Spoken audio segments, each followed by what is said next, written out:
ইছাপুর লেলিন নগরে ঘটনাস্থল পরিদর্শনে সিপিআইএম নেত্রী। গতকাল রাত্রে ইছাপুরেই লেলিন নগরে গোষ্ঠী সংঘর্ষে একাধিক লোক আহত হয়েছিল। ঘটনাস্থলে বিরাট পুলিশ বাহিনী নেমে শান্তি করার চেষ্টা চালায়। ইতিমধ্যেই ঘটনাস্থলে পরিদর্শনে গিয়েছিলেন প্রাক্তন সাংসদ অর্জুন সিং। পরিদর্শনে গিয়ে প্রাক্তন সাংসদ পুলিশের বাধার সম্মুখীন হন। অতঃপর ঘটনাস্থল পরিদর্শনে গেলেন সিপিএম নেত্রী গার্গী চ্যাটার্জি। পরিদর্শনে গিয়ে সাংবাদিকদের মুখোমুখি হয়ে সিপিএম নেত্রী গার্গী চ্যাটার্জি বলেন, এখানে রাজনীতি করতে আসেনি, প্রথম কাজ হলো এলাকায় শান্তি ফেরানো। তৃণমূল এখানে অন্যায় কাজের প্রশ্রয় দেওয়ার পরই ঘটনা ঘটেছে বলে দাবি করেন সিপিএম নেত্রী।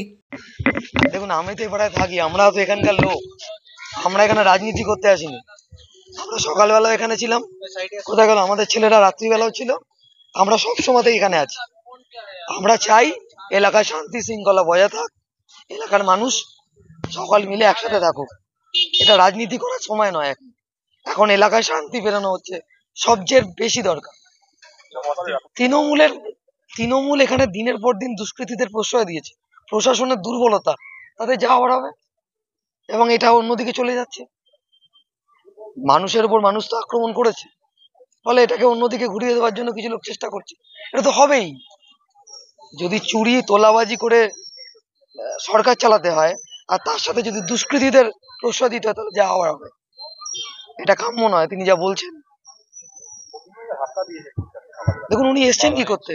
উনি তো এখানে এসছেন মানুষের মধ্যে গন্ডগোল বাঁধাতে, মানুষের মধ্যে। অর্জুন বাবু এখানে এসছেন বিপদ তৈরি করতে। উনি কবে দাঁড়িয়েছেন?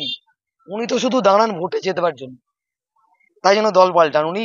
আর এখানে আমাদের ব্যারাকপুর শিল্পাঞ্চলে মানুষের মধ্যে যে ঐক্য আছে, সেই ঐক্যকে ভাঙবার জন্য উনি এখানে এসেছেন, বিনষ্ট করবার জন্য উনি এখানে এসেছেন।